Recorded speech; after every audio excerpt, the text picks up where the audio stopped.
Yes, nyuma yo gukora account rero noneho reka tuze tubereka uburyo ushobora gukora deposit. Hano turaza kwifashisha runo rubuga, ariko tuze no kwifashisha Binance nkaho amafaranga ari buve kugira ngo agere kuri runo rubuga. Uraza kuri runo rubuga ukore login nkuko twabibonye, uraba ufite username na password yawe. Ibi nabyo twabibonye, ushobora gukora close kugira ngo dukomeze. Hano handitse close, ibi byose twabibonye bijyana n'ama VIP n'amafaranga agiye agura. Reka twikomereze. Uraza ukore hano handitse top up kugira ngo ushyireho amafaranga. Nuhakora barakwereka ko ugomba kudepositinga USDT ukoresheje network ya USDT TRC20. Ino blockchain ya ERC20 nayo irashoboka ariko ntabwo iri available kano kanya. Iyi ngiyi ya TRC20 niyo turi buze gukoresha. Uraza uhakore barahita baguha wallet yo gukoraho deposit. Ukore hano handitse copy USDT address.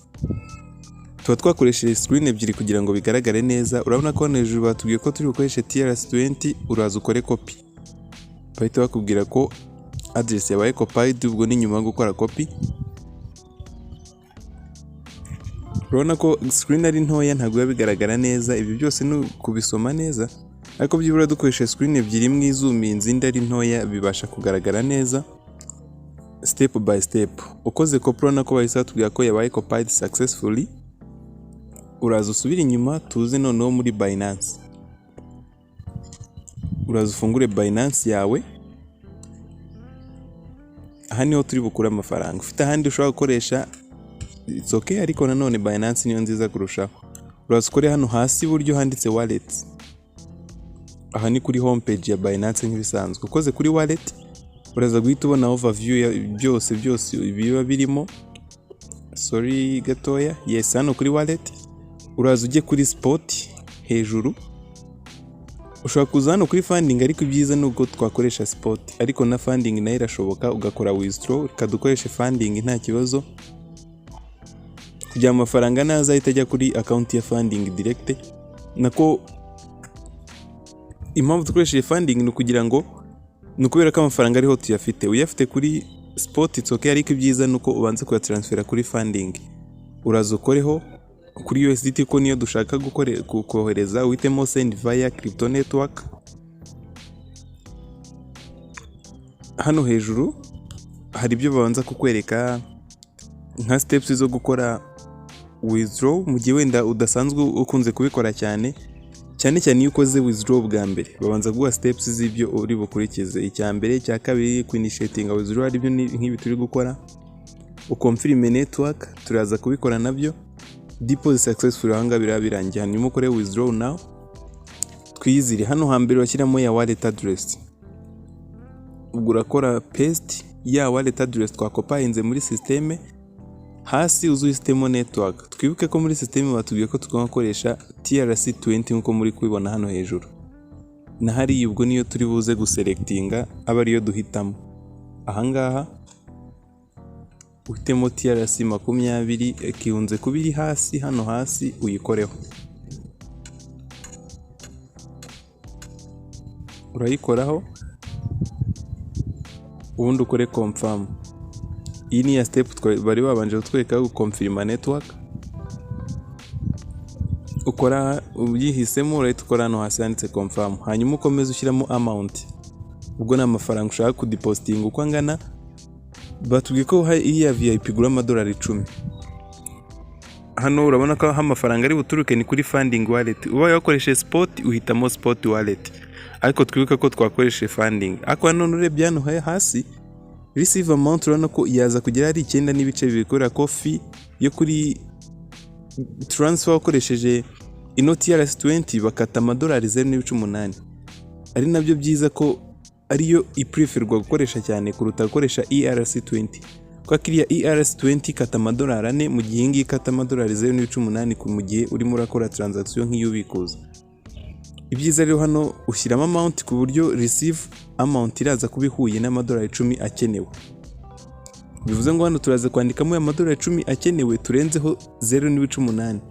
Igiteranyo kize kuba 10.8. Hanyuma ukore withdraw. Urabona ko noneho ni 10, sorry. hanyuma ukore kuri withdraw. Nyuma yo gusoma bino byose ukumva yuko bimeze neza koko, ukareba koko niba wanabikoze neza, ubundi ukore withdraw.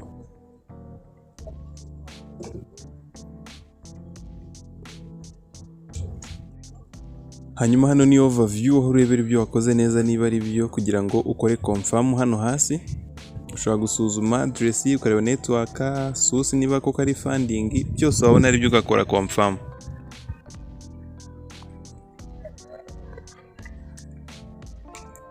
Urahita ugera hano bakubwire kohereza code kuri email ndetse no kuri nimero ya telefone. Hose urageneratinga code, hose uragenda ukora hariya kuri get code.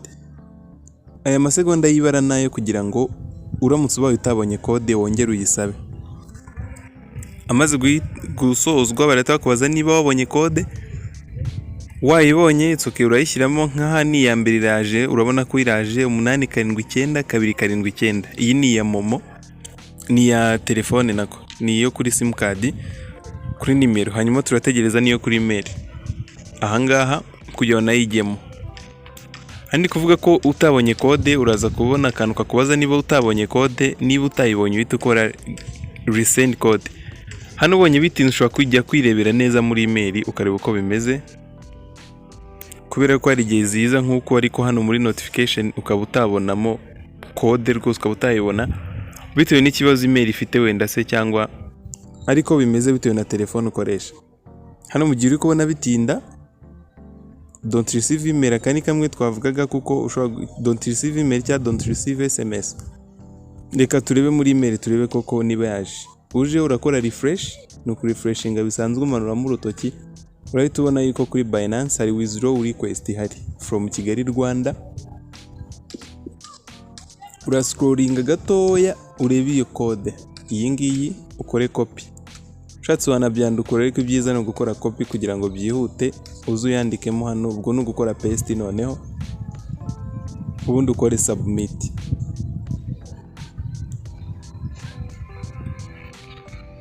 Urabona ko withdraw processing y'amadolari 10.8. Ahangaha ubundi ni nkaho biba byarangiye, bira processing akanya gatoya bite bigera neza kuri system.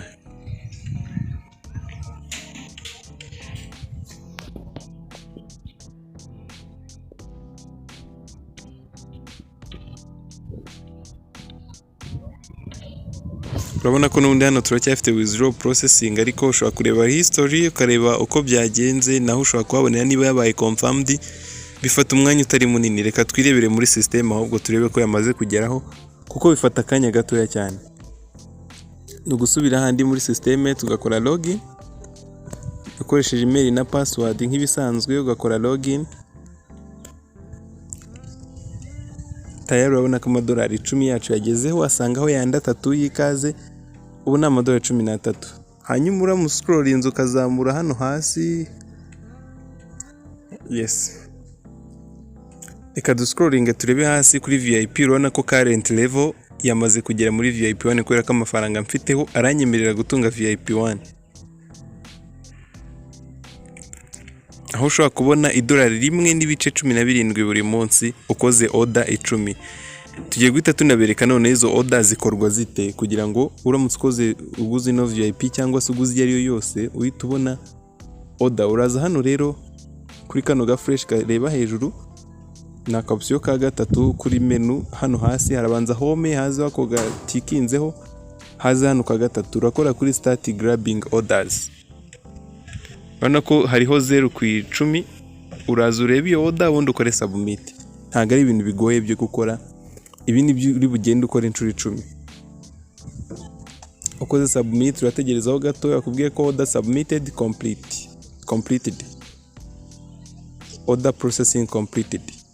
Iyo ni ya mbere muri order 10. Urabona ko aho h'icyatsi isaza 1 ku 10, ubwo ni ya mbere ku 10. Ashobora kubwira gutya bitewe nuko wenda uba ukoze order ariko system ntiti refreshinga vuba, urongera ugakoraho, cyangwa se ukarefreshinga iyo website ugakomeza ukikorera task zawe. Iyi rwose urabona ko ni business ushobora gukora online, aho waba wibereye hose, ugafata iminota mikeya gukora tuno tu order buri munsi. Niyo wabikora mu gitondo subyutse, wabikora igihe cyose ubonye muri pause yawe, bitakubujije gukora n'ibindi bintu byose wari gukora.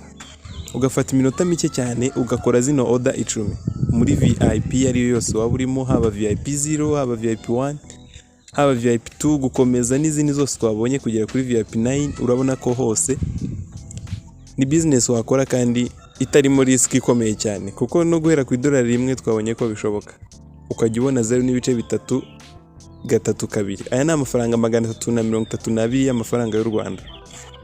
Ushaka kujya ukikorera zino task rwose ku $1 ryawe rimwe washoye, ukabasha kujya ubona amafaranga 332 buri munsi.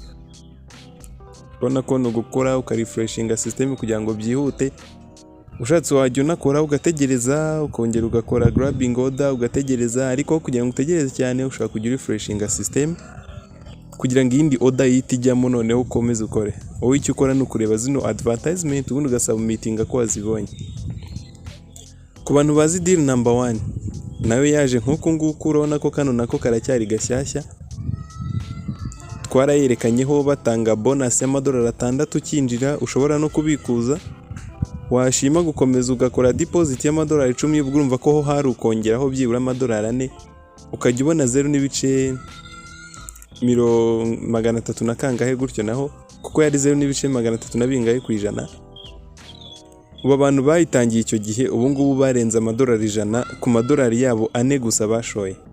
Iyi nayo rero aya mahirwe ntagucike niba ufite gahunda yo gukorera online, no gukomeza ukikorera zino task. Urabona ko tugeze ku ya 4 muri task 10 zose mpaka zirangiye.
hano turabona ko ari task ya nyuma rwose 10/10. Aha noneho bahita bakubwira ko order warugenewe zarangiye 10/10. Izi ni order zose zakozwe uko ari 10. Ahangaha ushobora kuzibona.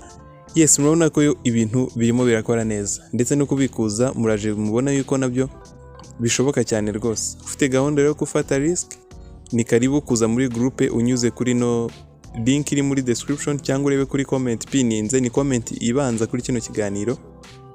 Uze nawe ugerageza amahirwe niba wumva ushobora kugira amafaranga uriska kandi ushobora kumva yuko uyahombye nta kibazo wagira. Uwo niwe wenyine gusa ushobora gushora muri online business. So nababwira rero ukeneye gufata iyo risk, ni karibu muri groupe ukeneye kugira ngo ubashe kubona niyo link. Hanyuma rero niba utarusanzwe ukurikirana, ni byiza ko wakora subscribe kugira ngo ntuzajye ucikanwa n'izi nkuru zijyanye na online business, ubumenyi mu ikoranabuhanga ndetse no muri cryptocurrency nk'uko mubona ari byo byiganje kuri no YouTube channel yacu Star Technology. Mwari muri kumwe na Robert rero guturuka muri Star Technology, naho butaha.